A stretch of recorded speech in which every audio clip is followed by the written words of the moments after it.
There we are. Good morning, everybody. Good It's morning. Tina here with Reseller Mom, and today we're going to talk about wholesale and how easy it is to actually find wholesale. It's not as hard as you think it is. It's not as hard as I used to think it was when I first started selling online. So, we're going to walk you through how you can find your first wholesale account if you do not already do wholesale buying. Yes, just 1 second. Hold on.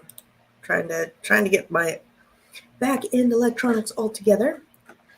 And yeah, there we go. There we go.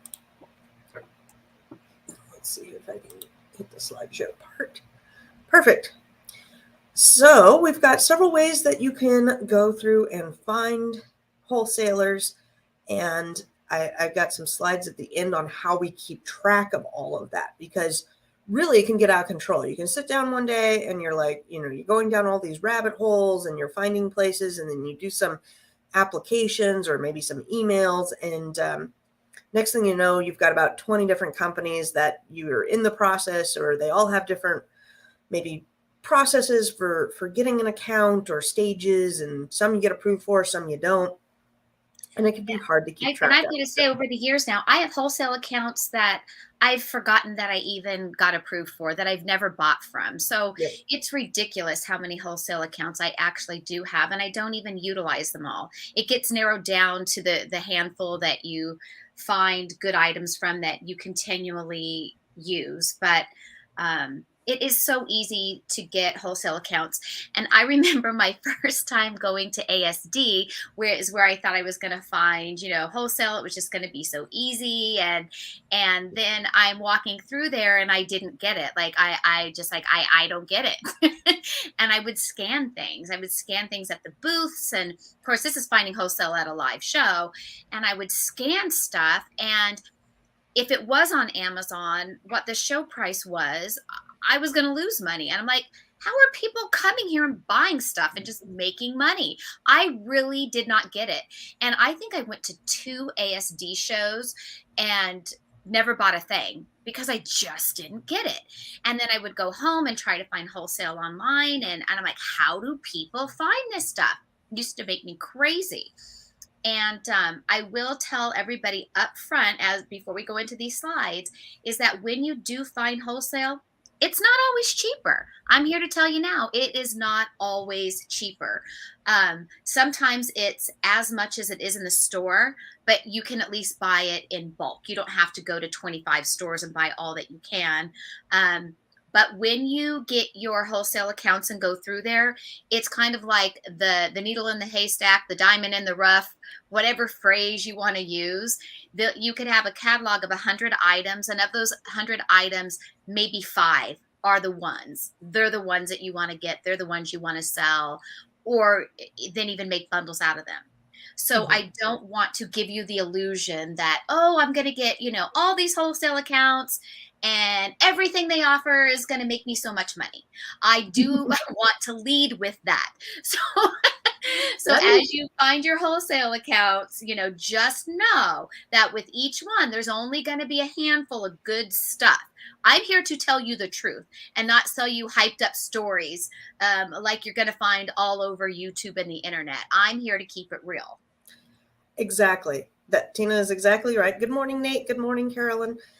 And I would say that when you get a wholesale connection, it's just like scanning at the store. You are going to go through and you are going to search things, and you're going to have maybe a 5% rate that is actually something that's on Amazon and makes money. Then you're going to be doing test buys. And I have those steps listed out too at the last slide here. But it is not just because you make a wholesale connection, that doesn't mean that you're going to have anything good to go and ready to sell.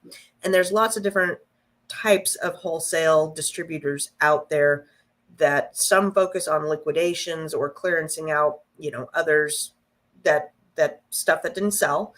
And some are directly working with the manufacturers, and some have a lot of rules around how you can list things. There's map pricing and whatnot. But today we're going to go into how to find them. So we won't get caught up too much on that. But once you find them, then the real work starts. So you That's may when the think work that, starts, but it is fun, and I love my Mhm. wholesale accounts. I buy more wholesale than I do from the stores, but it does take time to figure it out. And like I said, I just want to be completely honest up front because I don't want you, if you're someone who hasn't ever bought wholesale, to feel frustrated or let down. Once you are getting accounts and maybe only finding a couple of things, and it's because I feel like I have to erase everything that you hear on YouTube videos about, people just give you hyped up numbers. How I made $15,000 from this wholesale account. And it just, I'm here to deliver you the truth. Yep. So you want to pull up our slides, Miss Lucy Lou? So the first place that we have that is a great place to find wholesalers is trade shows. Mm. One of the ones that I first went to was the Seattle Gift. I think it was called Seattle Gift Mart.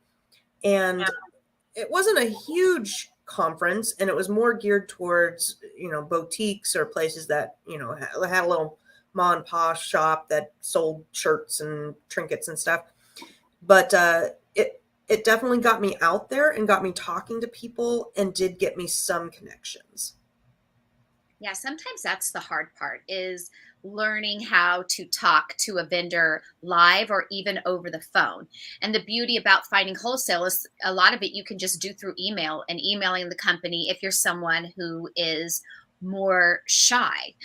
So you can go to live shows, you can call these companies on the telephone, and you can just do email. Yep. ASD is a big one, and one of the great things about ASD is you can go to their website, you can pre-register. I've already pre-registered for August show in Vegas, and then you have access to all the vendors. You don't have to go to the show. You don't have to fly to Vegas, but if you do, come hit up Tina and I. We'll be Yep. hanging out there. I will be there. And I even made a video on finding accounts at ASD without attending the show. Right. So go check out that video. Also subscribe to Tina if you haven't already. And go ahead. I'm getting messages. Go ahead and subscribe to Tina. Go to the ASD site. It is huge, though. There's a lot of weeding to do because there's a lot of places that are probably going to be, just automatically no's for you. But you can spend several days going through that and finding wholesale accounts. Have you ever been to the Atlanta Mart? I have never been because they have the show that is its sister, let's say, is the one here at the World Market Center. So I have gone here, but I've heard the Atlanta Mart one is much bigger and much better. So I would definitely be interested in going to Atlanta Mart. And depending where you're located at, you could choose which show is for you if you want to physically go there. But you do not have to go to these shows. You can sign up, like Lucy said, online. It's free. Okay. I want to make sure to mention that it is free to sign up and get approval to attend the shows. And then you can have access to the website and the vendors online. So just know that not all shows cost money. All right. A Facebook user, we don't get your name, and my response isn't going to be distributed to Facebook. But yes, her ASD video is on YouTube. Yeah, it's on my YouTube channel. Yeah, and we've also done videos from the last ASD there, kind of going through things and what it is. Good morning, Karen. How are you today? And Tai Kun. Yeah, I think I'm saying that right. I hope I am. I have to minimize my window to see, put on my glasses. Yeah, I see Nate, Elizabeth, and Karen. Yeah, it looks like Tyken. That's how I would say it. All right, you have on here specialtyfood.com. Yes. So I added specialtyfood.com because I found this site on accident about, I want to say 2 years ago when I was searching for wholesale food suppliers. And This was right before COVID started that I was really trying to get into finding some specialty food items, more of interesting things, not so much, say, Heinz steak sauce, but those really interesting brands that are more geared to a gourmet type of shop because there are a lot of these kind of brands on Amazon with little competition. And so through poking around on this site, I was able to find some really obscure food brands. And there are food trade shows. So I didn't put those on the list, but as you get looking around, you will see that there are a lot of different food shows. There's one in Long Beach, California, and it's dedicated to just food people. And there's a lot of people creating their own brands of food, and they're trying really hard to get grocery stores to carry their product line. It could be a specialty barbecue sauce or what have you. And you can approach these companies and say, hey, look, I can sell your product on Amazon. I can partner with you, and I can get your products up and going on Amazon. And some of them will be grateful that you've reached out to them. Others are not fans of Amazon and only want to be in specialty stores. And you don't know until you ask. Exactly. And sometimes, even if they don't want you right this second, you may get insight or inspiration on how to do something at a later date. And Tina and I have like tons of ideas for the future, bundle ideas, different things. Like maybe that item didn't work for what we were originally thinking, but it's still a good idea or a good product, and we might want to use it later. So every time you go out and you do these shows, you're going to expand your knowledge base. Definitely. Yes, there we go. Okay, I don't think I need to blow this one up, but right. This was. Go ahead. This is a box of golf balls. This is the back side of that box. So another way that I find wholesale accounts, and I tend to do this more during Q4 for some reason. And I think it's because during Q4, I'm actually out hitting the stores and I'm buying a lot of stuff in store. And these items that are really hot, that are doing well, I look on the back of the package and I'll snap a picture off the back of the package when I'm putting my FNSKU label on, getting ready to ship it into Amazon, and see like, hey, is the distributor or the company on this packaging? And this is an example of where you find it next to the barcode. And you'll see I've made a big white arrow that says, look here. There you go. That's the company. There's their website. There's their phone number. And you can call this company. You can go on their website. You can see if on their website they have a link that, says wholesale buying. It's usually at the very bottom of a website. And just call them or email. Exactly. You go to these companies' websites, and if they don't have a direct link to their distributor or how to purchase wholesale, then you can call them and say, I'm in the Seattle area. I'm looking for a local distributor of your product. Who would I reach out to? Yeah. And, they are usually happy to forward your information or get you in touch with a distributor. At this point, you don't need to tell them I sell on Amazon or any of that stuff. You're just looking for that connection. Yep.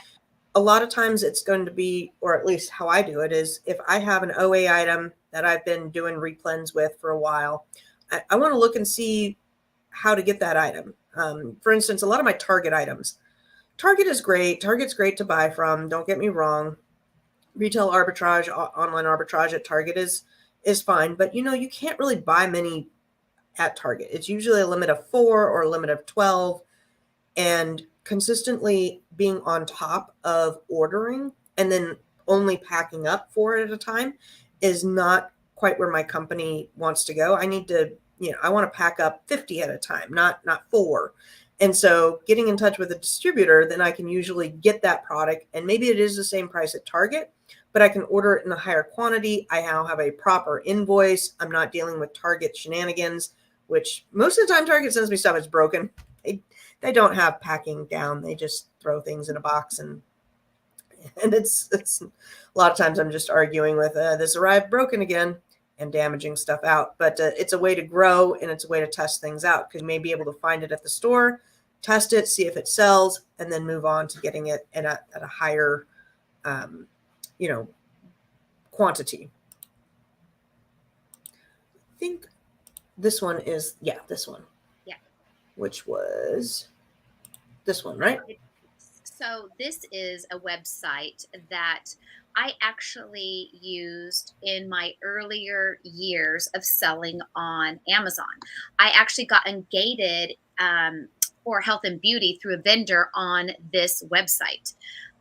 So you can scroll through here at wholesalecentral.com, and it will give you different categories of suppliers that you can buy items from.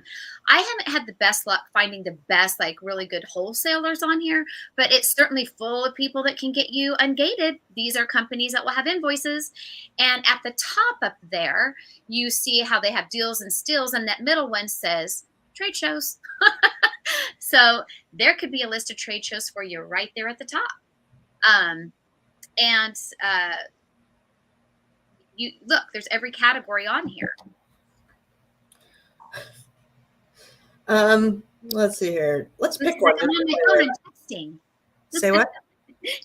I thought you were laughing because it looked like you were texting on your phone. Yeah, I am. One of employee issues this morning. It's, of course, whenever I go live, that's when my phone is going to be blowing up. So see if at the top there's trade shows, even above the photos. I want to see what Amazon FBA suppliers are.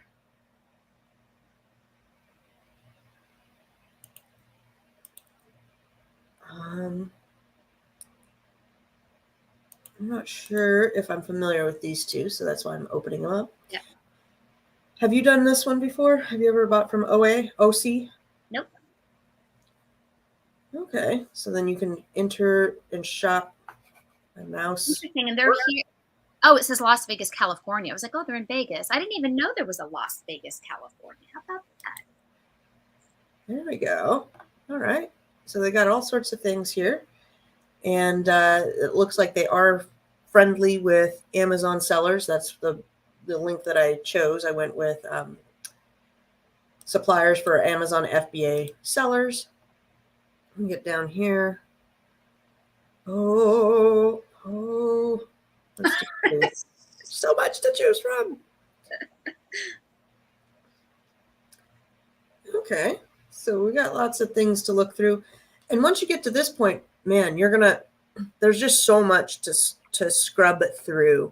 And that's when a lot of reverse scrubbing on software can help you out, or having a VA that goes through and researches products might be something good too. Like, I don't know if Takis is good. 40 count for 40 ounce bags. I'd be looking for like a 3-pack or a 6-pack on Amazon for that type of information. We've got hot sauces. I mean, there's all sorts of things. I have no idea if any of this stuff is good. I'm learning here with you. That Folger. Well, yeah, a lot of these are good prices. Like that Folger's right there. It's $3.48. It shows. I know that the smaller, well, and it depends where you live, right? But the smaller one of those here cost around $7. And then the bigger things of that is $9. Now, if you're in California, it's going to be more. Seems like Florida always has the best pricing on groceries when I see resellers or couponers going through the stores. So it depends where you live. Sriracha sauce. Yeah, I wonder if they have that in stock. It says it's there. It's not gotten out of sold out of stock message. But for those that don't know, there's a sriracha shortage right now.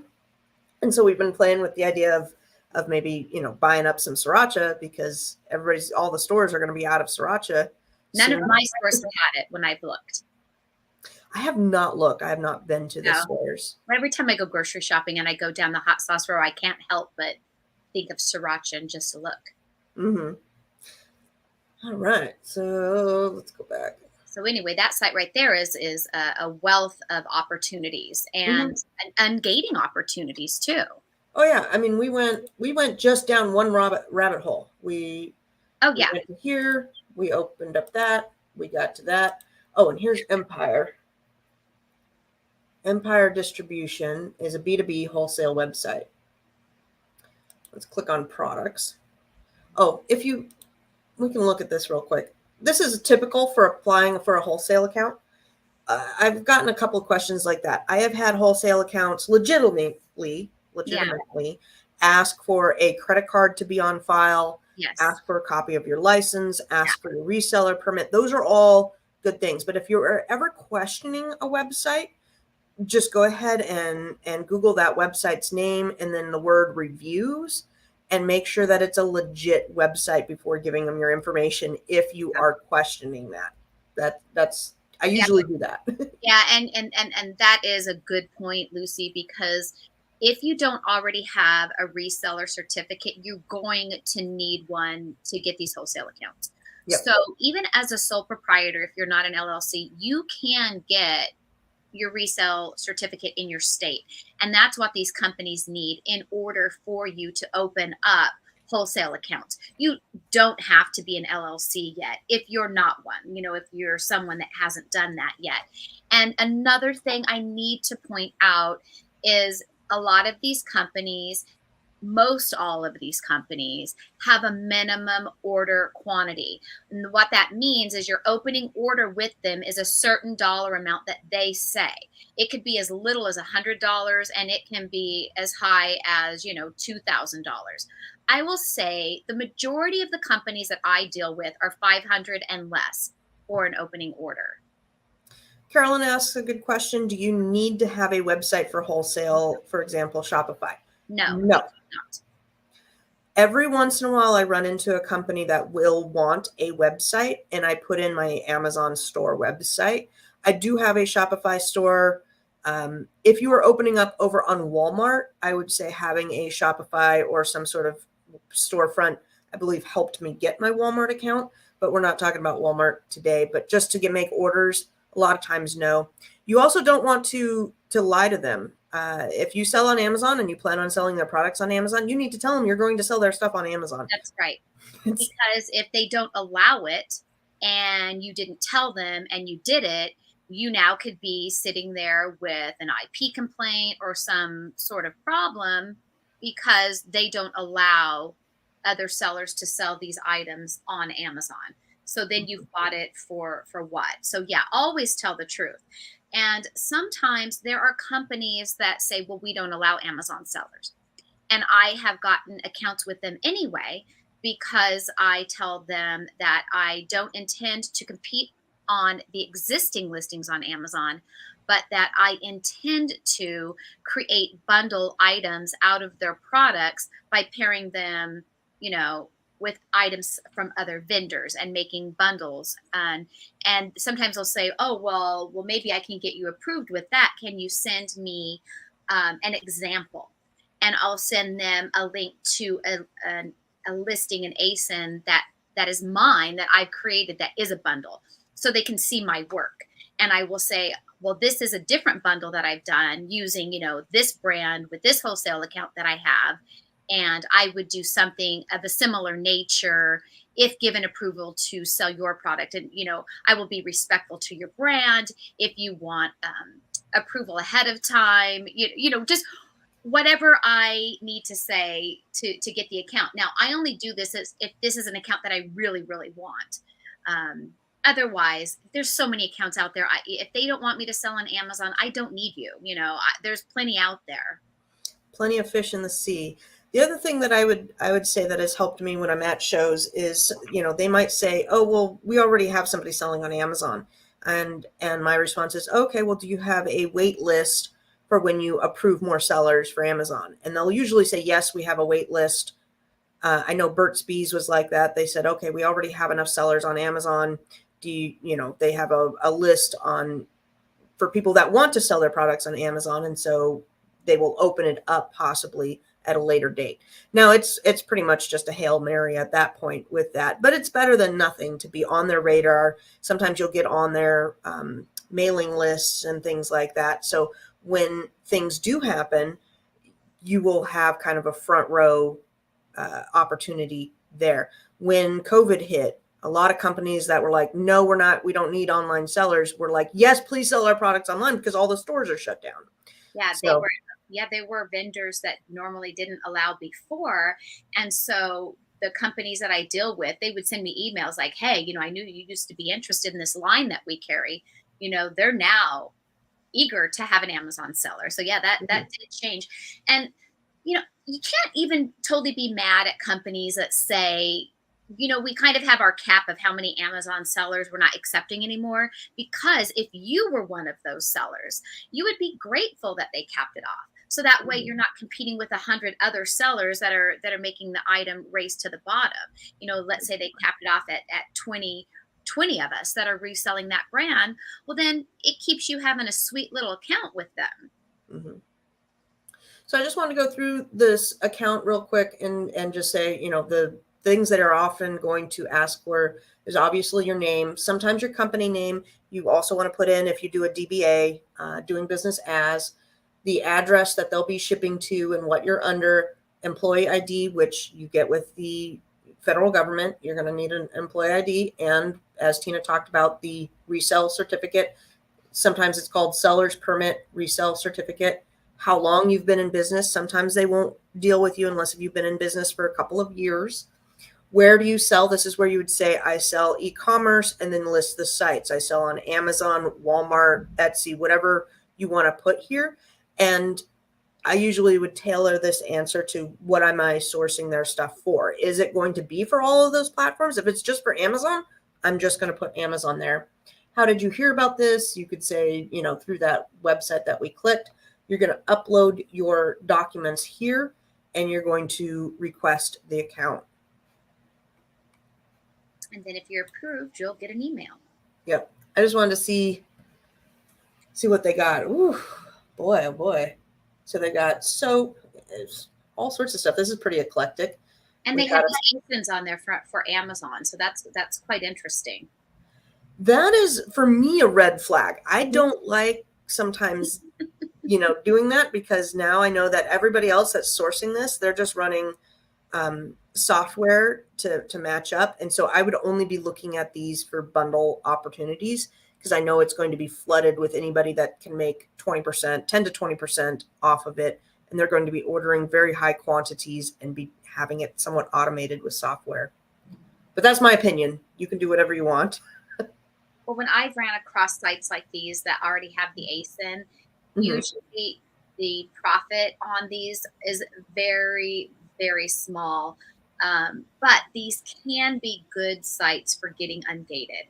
So if you knew you wanted to get ungated for the beauty category, you see they would have these beauty products. But this MOQ on there, that's the minimum amount that you have to order. So like say, well, the Burt's Bees, we know we can't sell on Amazon. But if we could, look, you have to buy 200 units. At what price, we don't know. But I guarantee you, sites like this that have the ASINs, it's going to be close to what you would pay for it at retail. They're going to have, it's not going to be very much margins. Yeah. But yeah, you probably could get ungated for some of those harder to get ungated things. That's a high amount to have to buy 100 units. I was going to say, I think the Amazon to Amazon ungating is going to be much better. And we don't know what the price are on these because we don't have an account. We're not logged into it. But my experience of the ones that have Amazon ASINs already on them, they're usually not profitable sites. And I've looked at lots of wholesale sites. Intex, that's a good, I like Intex. Depending on the price on that might be good. And here we go. So we've got a happy face and a French fries. So my mind would go, bundle these two together. You get 2 floats. Can you make the numbers work with that? You've got some makeup here. Can you pair up some makeup items and sell it that way?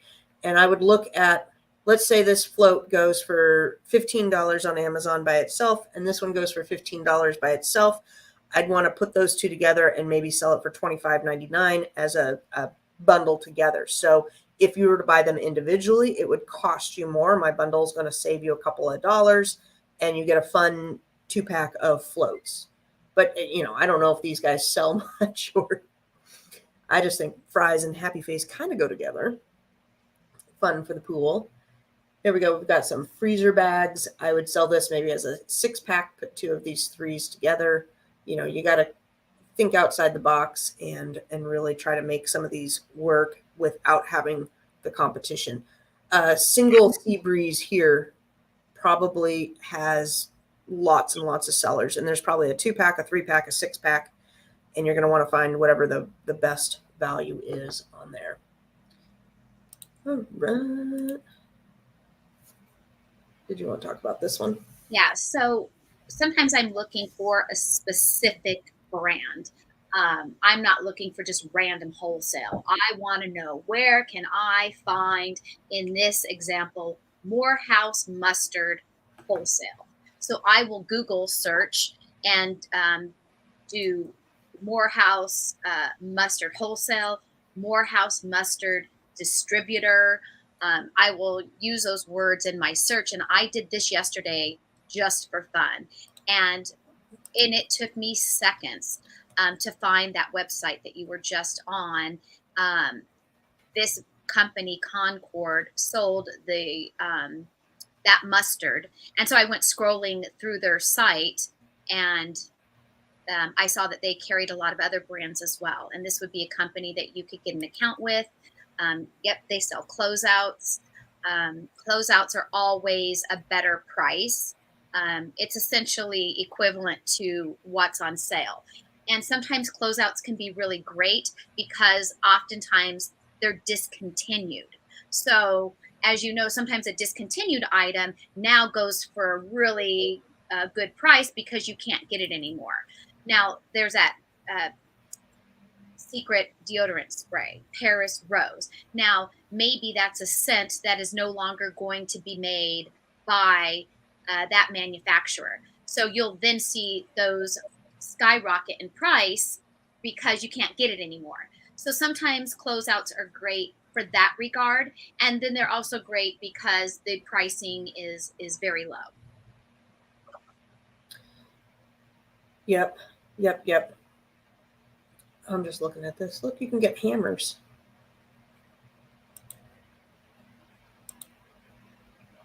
All right, we want to talk about some other ways to get ideas for wholesale sites, but first we had a question. What is Amazon to Amazon ungating? Sorry for, it's not a dumb question. Nothing's a dumb question. I've had a lot of dumb questions this week, not from anybody out here, but that is not a dumb question at all.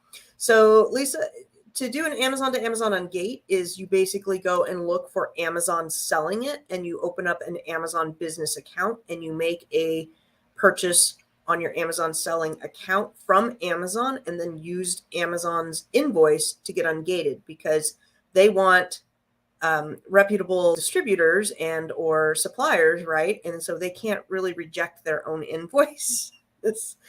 So that's the best way and easiest way. So you go to Amazon, and I have a video on this as well if you Google my site.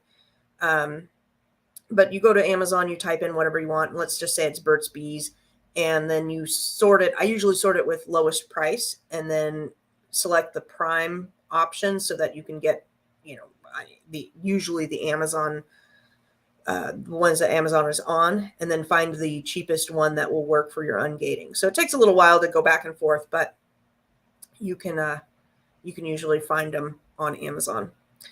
Amazon business account, you mean the one that we are using to sell products? No. So you have your Amazon seller account, and then you have like a regular Amazon purchasing account, and then there's an Amazon business purchasing account. And with an Amazon business purchasing account, you're going to have to put in your EIN and your reseller permit, and you can buy items off Amazon without paying sales tax as a business purchase. Now, you don't want to, if you're doing it for ungating, you can't do it through Prime. You need to do it not through Prime. So I make sure my business account is not a Prime account. They keep trying to get me to be a Prime account. I'm like, nope. We're going to stay non-Prime so I don't accidentally purchase Prime for reselling, because that's a no-no. Same with Walmart Plus. If you try to use Walmart Plus for reselling, sometimes that could flag your Walmart account and get you shut down. They don't want you using that for flipping in the resale world. Probably have a lot of problems with that. But yeah, on Amazon, Amazon sells a lot of the major brands. They will sell Burt's Bees, they sell Nike, Adidas, all of that. And you can pretty much just get an invoice for 10 items from Amazon for less than pretty much any other wholesaler out there. I mean, for Nike, a lot of the headbands and sweatbands and wristbands and those types of things are like $5.99, and you can get 10 of them. And then you just turn around and you sell them right back on Amazon. You take a loss most of the time, but I think a Nike ungating would be less than $60 altogether when things are said and done. Anyhow, yeah, an Amazon invoice. Now, Amazon doesn't call it invoice. I can't remember what the heck they call it, but it's your order summary or whatever it's called, and you just print that to PDF, annotate it, and submit it with your application to sell that brand. And it works every time. I got ungated for some Children's Place pajamas. I think that's the one that I did. I don't think I've done it for anything else. Yeah. Yep.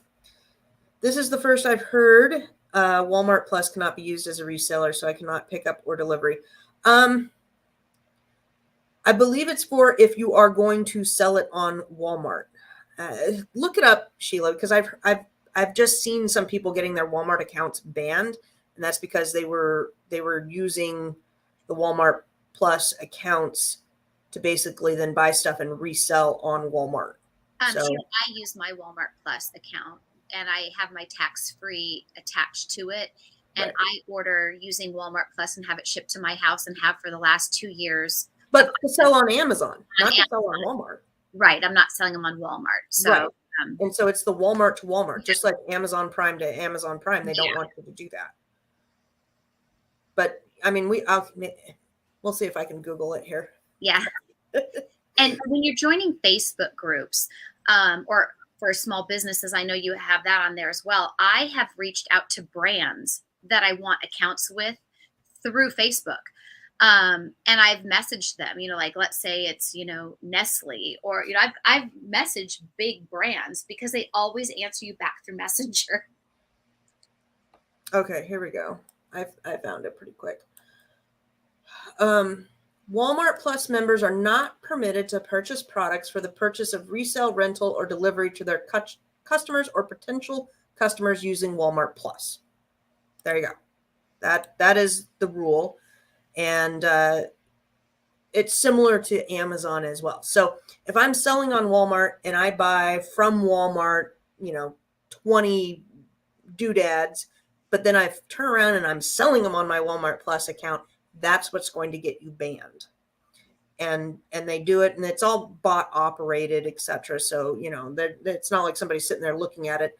They're just have programs written to catch those. And it's a really hard ban to get back from.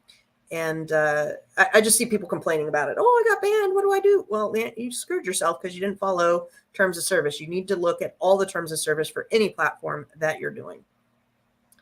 There we go. Yeah, Facebook groups. I love Facebook groups. I have been parts of groups. There are groups out there for all sorts of things that will give you lots of information. Like if you like selling Squishmallows, there are groups out there that will tell you when the new Squishmallows is coming out, when the new Legos are coming out, what the new hot toys are going to be this winter. And those are great to join because they often tell you when things go on sale, when they're coming out, and sometimes where to go make those purchases, including wholesale opportunities. I have on here in-person small business gatherings, groups and conventions, guilds. I've been to some small business stuff, and all they're talking about is where they get the best price for whatever supplies and who their best suppliers are and why. And I'm like, let me take note here. Just a minute. Let me get my pen and paper out. If you're going to give out this information, I'm going to take it down.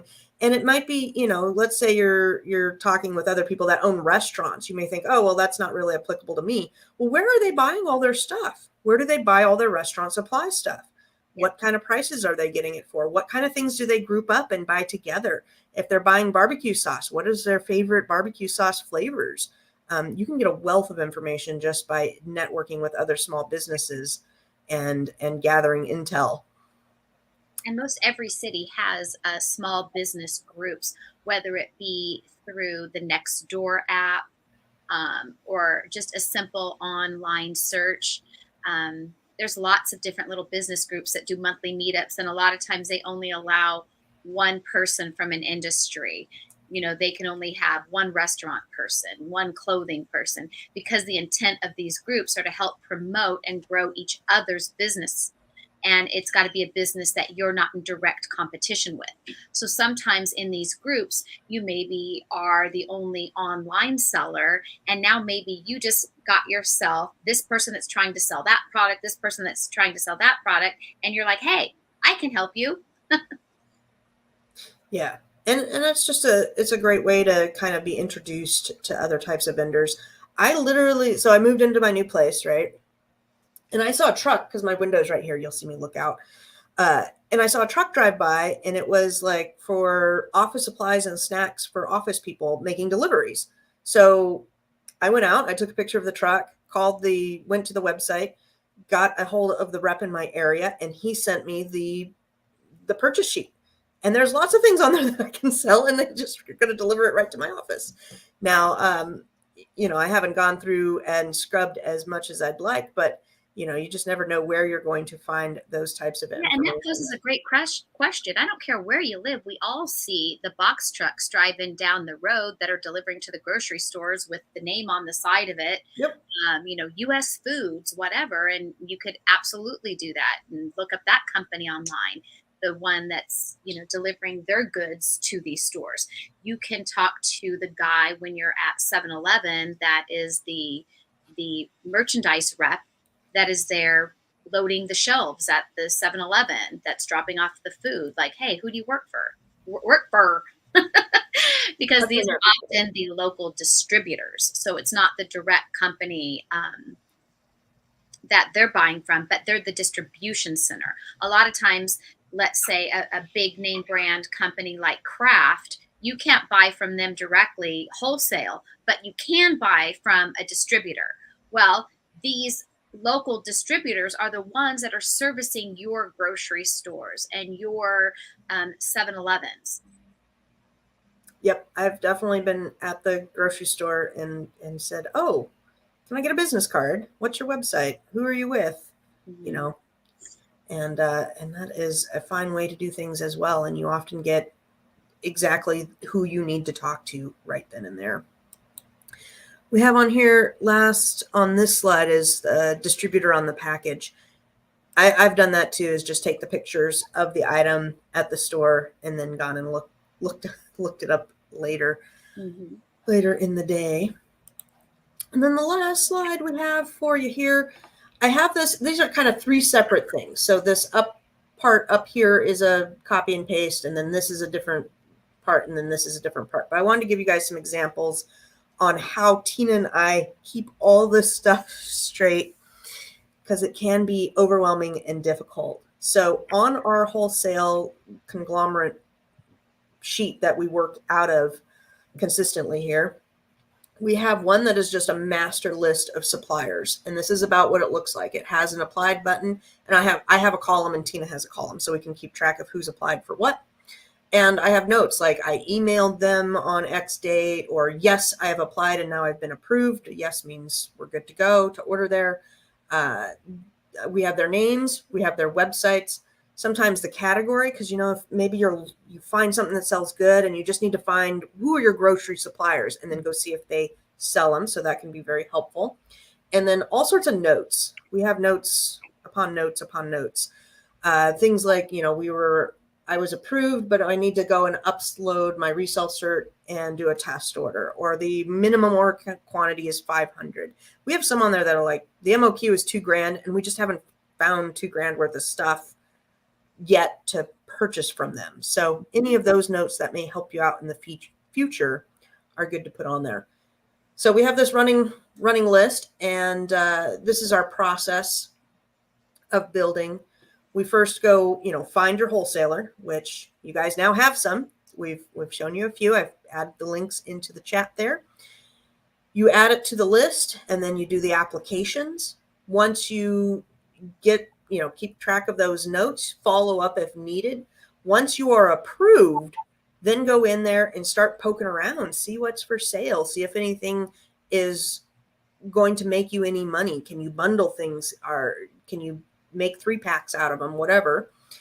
And then once we have some items put together, I usually put them on like an Amazon purchase wish list. You know how on Amazon you can make wish list? I'll put them there under the store name. So let's do Menards. I'd have like a Menards wish list, and I'd just add things to it. Then once I've got some things built up, I'm going to make a tab in the sheet for Menards and put all my finds there. And in that sheet, this is what it looks like right here. You're going to have the name, the price, your profit potential, the URLs. If you have a coupon or anything like that, we put it there. And then once you kind of got a bunch of the research done, I usually pick like the top 3 products and make a test purchase. I don't want to buy 15, 20 different things. And I don't want my first purchase to be really big, because if it goes sideways or south, or it's not a good company or whatever, I'm going to go small. I'm going to go whatever the minimum order quantity is. And if it's a large minimum order quantity, I'm going to have maybe more than 3, maybe 5 to 10 different things to spread out that purchase a bit and make a first test purchase. And they're usually always in case packs too. I do want to mention that. So whatever your items are with, Menards is more of a regular store, but like the traditional wholesale accounts are generally always sold in a case pack. If you're buying, bath towels, it's a case pack of 12, So when you're buying case packs, usually case packs are 12 items, but I do want to mention that. Yep. Yeah. They usually come in, standard of 12, 24, 36. Mm-hmm. And so, you might be buying 3 different items, and we'll say 48 of each item. And that's about the high level of my comfort level. I'm okay buying 48. I'm pretty sure I can move through 48. You're going to want to look at the Keepa graph on everything, etc. And you're going to make that first test purchase. Once things arrive, you need to look at how they've arrived. Did they arrive well? Did they go on time? Were they back ordered? Did you get shorted? Did they arrive damaged? Was it a pain in the butt to get? Was shipping too much? Was freight too much? All of those things. Did you actually get what you ordered? That's one, because I got Bath and Body Works in today, and I got like 3 sprays that I didn't order. I guess they're bonus. I'll be smelling good this summer, but you may or may not get everything that you ordered, and you want to kind of evaluate the company from that standpoint. We have some companies that we absolutely love ordering with. You order and the stuff arrives and it's what you ordered. And then we have companies that it's like pulling teeth to get a nice order going through. It's just, ugh. All right. So you're going to put in those items into, whatever Amazon platform you got. I use Inventory Lab, enter in all of those things. I make my custom SKU, which is going to be usually the name of where I'm purchasing it from, followed by the price, followed by a random number. Once it gets into the warehouse and starts selling, it's going to go into Be Cool. I'm going to get it repriced. And then you need to see how it performs. Did it price tank? Was there 50 other sellers? Did Amazon jump back on the seller on the listing, and now it's not worth selling anymore? Did people complain about the products? Is it, I've had some products that are just really cheap, and you could tell that it was just junk, and people complain, and it's got bad reviews, bad feedback, all of that. And then, kind of evaluate going forward, maybe in about a month, see how everything performed, and if you need to do another reorder. And once we do that, you're going to go through and you're going to follow up on this and adjust as needed. I typically, instead of just deleting these, I will highlight and strike through if I'm not interested in that product anymore. So if I ever want to go back and visit it again, I have the information there, but it's now stricken through if it didn't perform well, or, for whatever reason, it didn't work out well. And once those products are now performing well, then I look at custom bundles. If I bought a specialty mustard from a place, and I bought 3 specialty mustards and they all are doing good. Well, now it's time to make a bundle with all 3 specialty mustards that I'm the only seller on, and get that, see if that will get moving. And I will say, out of all of the wholesale orders that I make, I have more winners than losers. So I've always had more good than the bad. I've had more wins than the fails. So I do have fails. I do have things that just didn't really perform that well. Mhm. Sometimes I pull them back and repurpose them and somehow make it different and then eventually sell them. But I will say that the majority of everything I get, the wins outweigh the losses. Yep, for sure. We got one more question, and then I'll give you guys all like 2 seconds to put any questions in here, and then I've got to go. I've got somebody coming at 9. So Mulaney asks, do you guys run ads campaigns for your products on Amazon, and do you sell on Mercari? I do run ads and campaigns on products, and I sell on Mercari on occasion. I do have a Mercari account. I sell on a lot of platforms, and Mercari is one. I just shut down my Mercari account because I don't have the time. I'm going through, and I just did a vlog yesterday, but it's not going to be posted for a while, on all the changes that I've been doing in my business. I needed to look at the last 6 months and really streamline things and line things up for my growth and my growing pains that I'm having in my office here. And one of those things was I don't have time to put things out on Mercari, and I wasn't getting much sales on Mercari, so it was not worth the time. You got to evaluate what your products are and what platform is going to be best for them. Mercari and Poshmark were my least performing platforms, so I just killed them yesterday. And I just put them like on vacation mode and took all my products down. I still want to keep the account open because maybe my products will change and it will be, something that I'll want to do later. For runs on ads and campaigns, yes, I run campaigns as well. And I think Tina and I kind of do it about the same. We have a general campaign for all of our Amazon items. And then if we have a new product we're launching, that's going to get a very specific campaign as well. And then like I have a 4th of July campaign going right now because we've got some 4th of July items and it's coming up. So I'll do specific time frames. I did an Easter ad campaign on top of maybe some specific items we launched campaign, as well as my all-inclusive campaign. So yes.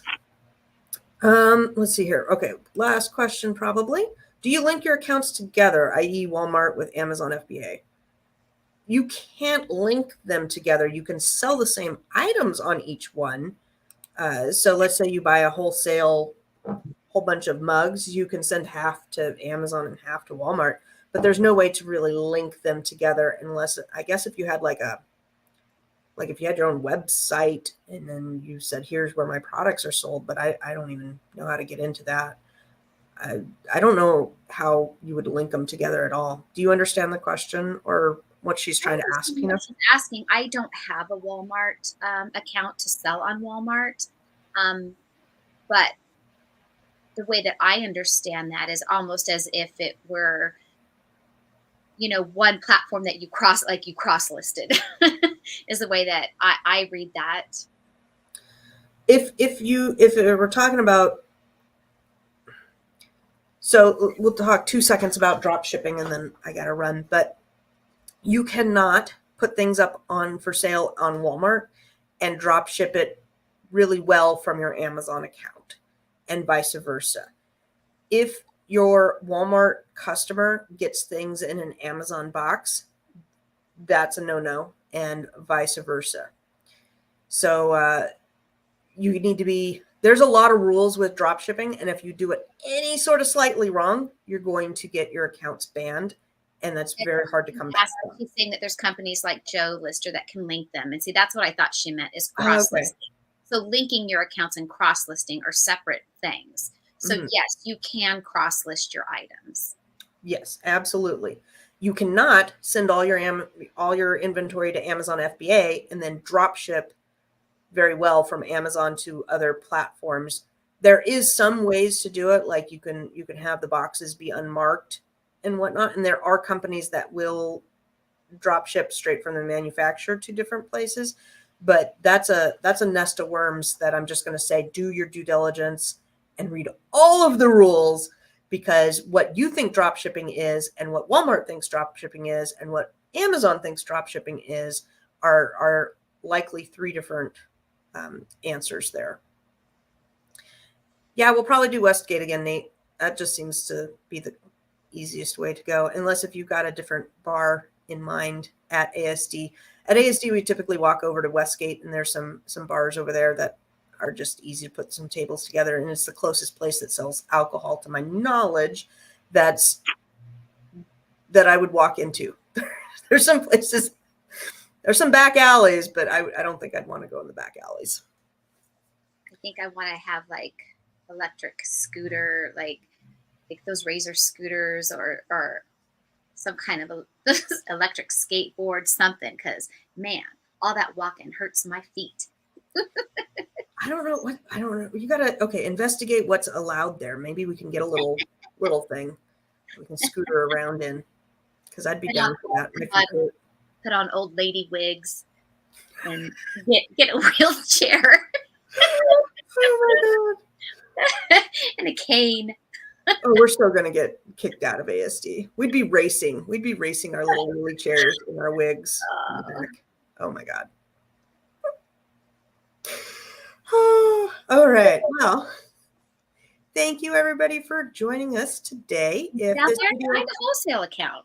Yeah, if this video helped you out at all, don't forget to like and subscribe, and go like and subscribe on Tina's YouTube channel as well, so that she can get up to, we're trying to get her up to 1,000 subscribers. Yep, that's my goal, and I'm so far. I'm almost at 200. I need help. Yep. I'm gonna add your link really quick.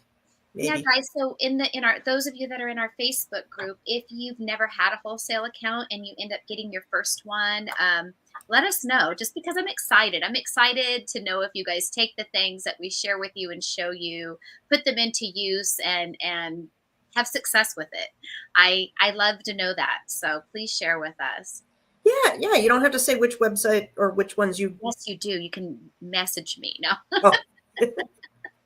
Yeah, and it takes a lot of work, and that's why you don't see a lot of people giving out the information, because it's a lot of work, and there's a lot that goes into it, and there's a lot of, everybody's at a different pace in their business. So, an MOQ of $2,000 might be great for some people. They're like, oh yeah, that's easy peasy.